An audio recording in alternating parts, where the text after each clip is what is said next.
ആൻഡപ്പൻ ഈ വീടിന്റെ ഗൃഹനാഥൻ. ആൻഡപ്പൻ എന്ന പേര് പോലെ തന്നെയാണ് എന്റെയും അവസ്ഥ. ഈ വീട്ടിലുള്ള എന്റെ കുരുത്തം കെട്ട മക്കൾ എവിടെ പോയി എന്തടഞ്ഞേറുണ്ടാക്കിയാലും അവരുടെ പേരിന്റെ കൂടെ ആൻഡ് അപ്പൻ എന്നുകൂടെ അങ്ങ് ചേർക്കും. അതായത് ആൻഡപ്പൻ എന്റെ പേര്. അതോടെ ഞാനും ഇടങ്ങേറിലാവും.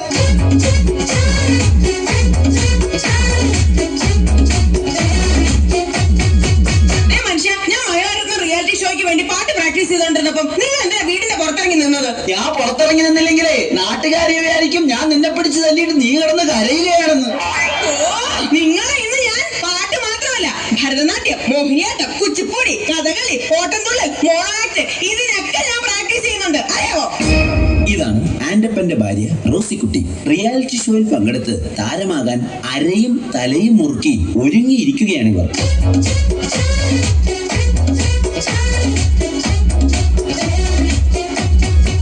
പ്രിയപ്പെട്ട അപ്പച്ചനും അമ്മച്ചിക്കും മൂത്ത മകൻ കാതികൻ മാത്തുക്കുട്ടിയുടെ 1000 അഭിവാദനങ്ങൾ. മോനെ മാത്തുക്കുട്ടി, നിന്റെ ഇന്നത്തെ കഥാപ്രസംഗ പരിപാടി എങ്ങനെ ഉണ്ടായിരുന്നടാ? അതൊരു കഥയാണ് അമ്മച്ചി. റിയാലിറ്റി ഷോയിലൂടെ ശ്രദ്ധേയനായിക്കൊണ്ടിരിക്കുന്ന എന്റെ കഥാപ്രസംഗം കേൾക്കാൻ ഇന്നലെ ഒറ്റൊരുത്തൻ പോലും വന്നില്ല. അയ്യോ, അതെന്താ? ഞാനാണ് കഥാപ്രസംഗം അവതരിപ്പിക്കാൻ വരുന്നതെന്ന് ആ കമ്മിറ്റിക്കാർ പരസ്യം ചെയ്തില്ലാന്നേ. അവര് പരസ്യം ചെയ്തില്ലായിരുന്നു. നീ വരുന്ന വിവരം എങ്ങനെയോ ലീക്കായിട്ടുണ്ട്. അതായിരിക്കും ആരും വരാത്തത്. കണ്ടല്ലോ, ഇതാണ് ആൻഡപ്പന്റെ മൂത്ത മകൻ കാതികൻ മാത്തുക്കുട്ടി. ഈ കുടുംബത്തിലെ മറ്റൊരു റിയാലിറ്റി താരം.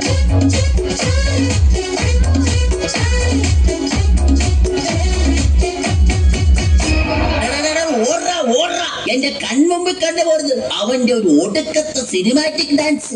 എന്താ അപ്പ ചെയ്ത്? അല്ല, അവൻ എന്നെ ചെയ്തിട്ടാ? ഇന്ന് രാവിലെ ഞാൻ കുളിക്കാൻ കയറിയ നേരത്തെ ഇവൻ ഫയർ ഡാൻസിന്റെ റിഹേഴ്സൽ ആണെന്ന് പറഞ്ഞ് മണ്ണെണ്ണ വായിലെടുത്തിട്ട് തീ ഊതി. ഞാൻ അലക്കിട്ട എന്റെ ആകെ കൂടെയുള്ള 2 മുണ്ടുകൾ കത്തിച്ചു കളഞ്ഞു. അറിയാമോ നിനക്ക്? അപ്പൊ നിങ്ങൾ ഇപ്പൊ കൊടുത്തിരിക്കുന്നോ? ദേ, ഇത് നിന്റെ അടിപ്പാവാടയാ.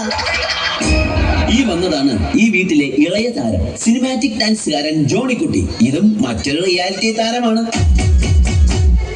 ചാനലൊന്നും തുറക്കുമ്പോൾ കാണാമതിലെന്നും റിയാലിറ്റി ഷോയുടെ തരംഗം.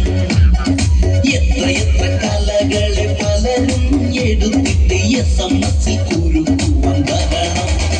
എന്റെ കർത്താവേ, ഇത് ഞാൻ എങ്ങനെ സഹിക്കും? ഇറങ്ങി വാടി ഇങ്ങോട്ട്. എന്റെ മോന്റെ ഭാര്യയാണെന്നൊന്നും ഞാൻ നോക്കത്തില്ല. ഇറങ്ങി വരാൻ.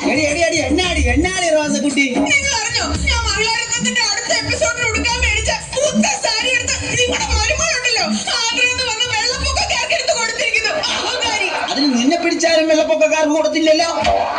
വേണല്ലോ, അവൾ അതും ചെയ്യും, അതിന്റെ അപ്പുറം ചെയ്യും. എടി മോളി, ഇങ്ങോട്ട് വാടി. എന്നെ ഇന്ന് ഞാൻ എടി, അമ്മച്ചിയുടെ സാരി പിച്ചക്കാർക്ക് എടുത്തു കൊടുത്തോ? റിയാലിറ്റി ഷോ ഇങ്ങനെ റിയാലിറ്റി പ്രാന്തുള്ള കുടുംബത്തേക്കാണല്ലോ എന്റെ കർത്താവേ എന്നെ കെട്ടിയെടുത്തത്. നിർത്തടി. ഈ റിയാലിറ്റി ഷോയ്ക്ക് ഞങ്ങളെ പോലുള്ള കലാകാരന്മാർക്ക് പറഞ്ഞിട്ടുള്ളതാ. അതൊന്നും നിനക്ക് പറഞ്ഞാൽ മനസ്സിലാവുകയല്ല. അയ്യടാ, ഞങ്ങളുടെ കുടുംബക്കാരത്ര മോശക്കാരൊന്നുമല്ല. എന്റെ അമ്മച്ചി നല്ല ഒന്നാന്തര എഴുത്തുകാരിയാ. അമ്മച്ചിയുടെ കഥ വല്ല നിങ്ങൾ വായിച്ചിട്ടുണ്ടോ? പിന്നെ അതിപ്പോ എന്നാ വായിക്കാനാ? നിന്റെ തള്ളയുടെ കഥ നാട്ടിൽ മൊത്തം പാട്ടല്ലേ? എന്താ പറഞ്ഞത്? നീ പോയി അവിടുന്ന്. എന്നെ പറഞ്ഞാണല്ലോ. നിന്നെ പറഞ്ഞാ നീ എന്ത് ചെയ്യടി? കുറെ നാളായി നിന്നെ സഹിക്കാൻ തുടങ്ങിയിട്ട്. നീ പോകല്ലേ? വെള്ളമെടുക്കും മരുമോളെ, കുശുമെടുക്കണ കെട്ടോളെ, മനുഷ്യന് തിരുത്തലക്ക് വെളിവ് തന്നൂടെ. നേരം വെളുക്കുമ്പോ രണ്ടാളും ഒരു വിളിച്ചുകൊണ്ട് അഭ്യാസം. രണ്ടാളും കൂടി നല്ല കുടുംബം കുളം തോണ്ടും. പെണ്ണുനൊരു നാക്കും വൈകുന്നു വന്നൊരു വാക്കും. എത്ര കുടുംബം കലക്കി നാട്ടി. പെണ്ണുങ്ങളെ നിങ്ങൾ ഇങ്ങനെയായാലോ കഷ്ടം. എന്താ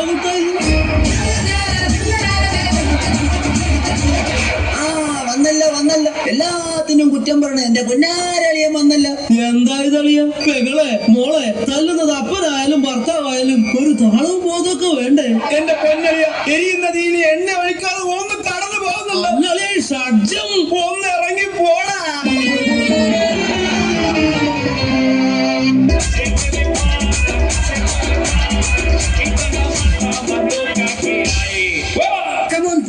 റിയാലിറ്റി ഷോയിലെ സൂപ്പർ താരമായ എന്റെ കൂടെ ഡാൻസ് പഠിക്കാൻ പറ്റിയത് നിങ്ങളുടെ ജീവിതത്തിലെ ഒരു ഭാഗ്യം മാത്രമായിട്ട് കരുതിയാൽ മതി. ആദ്യമായി നമുക്ക് പുതിയ സ്റ്റെപ്പ് പഠിക്കാം. 3, 4.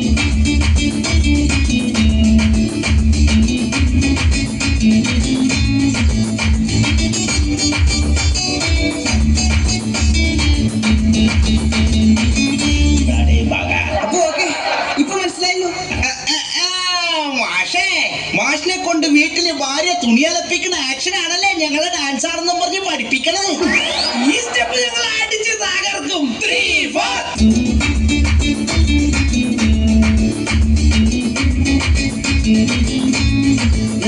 ഇതെന്നാ കോപ്രാവൊക്കെയാണ് കാണിക്കുന്നത്? ഞങ്ങളുടെ പുതിയ സ്റ്റെപ്പാണ്. കോപ്പാണ്. എടാ ഈ റിയാലിറ്റി ഷോയുടെ കാര്യം പറഞ്ഞ് ചുമ്മാ കോപ്രായം കാട്ടി നടക്കാതെ വല്ല പണിക്ക് പോടാ. അച്ഛാ, നാളെ എന്റെ കഥാപ്രസംഗ മത്സരത്തിന്റെ ഫൈനലിലേക്കുള്ള സെലക്ഷനാ. അപ്പൊ ഇവരാരാ? ഓർക്കസ്ട്രയുടെ ചെലവ് കുറക്കുവാനായിട്ട് ഞാൻ കൊണ്ടുവന്ന മിമിക്രിക്കാരാ.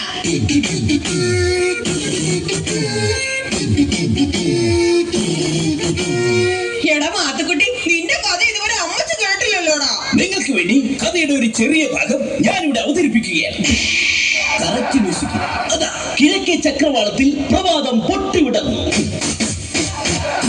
എന്താണത് മനസ്സിലായില്ലേ? ഇത് സുപ്രഭാതം പൊട്ടിവിടുന്ന സൗണ്ടാണ്. 1975 കോമഡി ആയിട്ടാവും വരും. സഹൃദയനെ, എടാ പൊന്നുമോനെ, നീ കഥ പറ. സഹൃദയനെ, ഇനി കഥയുടെ സുപ്രധാനമായ രംഗമാണ് ഞാനിവിടെ അവതരിപ്പിക്കുന്നത്. അങ്ങനെ നമ്മുടെ കഥാനായകൻ കഥാനായികയുമായി കണ്ടുമുട്ടുന്നു. ഒരു ഉറച്ച തീരുമാനമെടുക്കാൻ നായകന് സാധിക്കുന്നില്ല. നായകന്റെ കൂടെ പോകണോ അതോ തിരിച്ചു വീട്ടിലേക്ക് പോകണോ എന്നൊരു തീരുമാനമെടുക്കാൻ നമ്മുടെ നായികക്കും കഴിയുന്നില്ല. നായകന്റെ കൂടെ പോകണോ അതോ വീട്ടിലേക്ക് പോകണോ? വീട്ടിലേക്ക് പോകണോ അതോ നായകന്റെ കൂടെ പോകണോ? നായകന്റെ മനസ്സ് വീണ്ടും അങ്കമാലിയിലായി, അങ്കലാപ്പിലായി. അവൻ ചിന്തിക്കുകയാണ്, നായികയും കൂട്ടി വീട്ടിലേക്ക് പോകണോ അതോ ഒറ്റയ്ക്ക് പോകണോ? നായികയും കൂട്ടി വീട്ടിലേക്ക് പോകണോ അതോ ഒറ്റയ്ക്ക് പോകണോ? അങ്ങനെ പ്രതിസന്ധിയിലായ നായകൻ ദുഃഖഭാരത്താൽ പുഴയിലേക്ക് എടുത്തൊരു ഒറ്റ ചാട്ടം. സഹൃദയരെ, വെള്ളത്തിൽ നിന്നും ഇങ്ങനെ മുങ്ങിപ്പൊങ്ങിക്കൊണ്ട് അവൻ കരയിൽ നിൽക്കുന്ന നായികയെ നോക്കി പറഞ്ഞു. വെള്ളത്തിൽ നിന്ന് പൊങ്ങി വന്നവൻ കരയിൽ നിൽക്കുന്ന നായികയെ നോക്കി പറഞ്ഞു. നായികയെ നോക്കി പറഞ്ഞു, ഇറങ്ങി പോടാ. ഇവർ പങ്കെടുത്ത റിയാലിറ്റി ഷോയിലെ ഒരു കടുത്ത മത്സരത്തിന് ശേഷം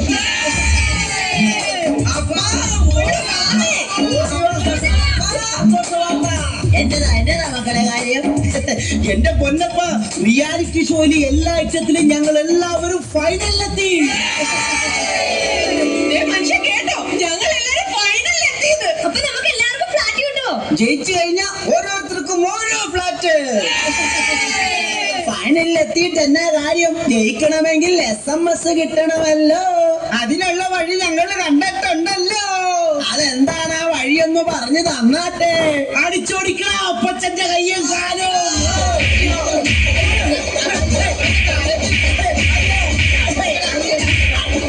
അയ്യോ, എന്തിനാടാ അപ്പന്റെ കയ്യും കാലും തല്ലി ഓടിച്ചത്? അപ്പനെ തല്ലി കയ്യും കാലും ഓടിച്ചാലേ റിയാലിറ്റി ഷോയിൽ കാണിക്കാനായിട്ട് ചാനലുകാർ വന്ന് ഷൂട്ട് ചെയ്യുമല്ലോ. അത് സ്ലോ മോഷനിലും ബ്ലാക്ക് ആൻഡ് വൈറ്റിലുമായി TV കാണിക്കുമല്ലോ. അതെന്തിനാ? അപ്പൊ ജനങ്ങള് മൊത്തം കണ്ട് ഞങ്ങളോട് സെന്റിമെന്റ്സ് അടിച്ച് SMS ചെയ്യുമല്ലോ. അപ്പൊ SMS കിട്ടി ജയിച്ച് എല്ലാവർക്കും ഫ്ലാറ്റ് കിട്ടുമല്ലോ. പ്രിയമുള്ളവരെ, കലാകാരന്മാരുടെ ദുഃഖങ്ങളും ദുരിതങ്ങളും സഹതാപങ്ങളും വിറ്റ് കാശാക്കുന്ന ഇവിടുത്തെ ചാനലുകളിൽ തലകാട്ടാൻ ആക്രാന്തം കാണിക്കുന്നവരോട് എന്റെ കുടുംബത്തിന് ഇനി എന്താണ് പറയാനുള്ളത്? ചാനലിൽ പാടുവാൻ ആക്രാന്തം കാട്ടുന്ന ചെല്ലക്കിളികളെ നിങ്ങളും നോക്കണം. എന്തൊക്കെ പാടിയാലും കിട്ടൂല നോക്കണം. SMS ഇല്ലെങ്കിൽ ഇല്ല സമ്മാനം. ചാനലിൽ പാടുവാൻ ആക്രാന്തം കാട്ടുന്ന ചെല്ലക്കിളികളെ നിങ്ങളും നോക്കണം. എന്തൊക്കെ പാടിയാലും കിട്ടൂല നോക്കണം. SMS ഇല്ലെങ്കിൽ ഇല്ല സമ്മാനം. SMS ഇല്ലെങ്കിൽ ഇല്ല സമ്മാനം.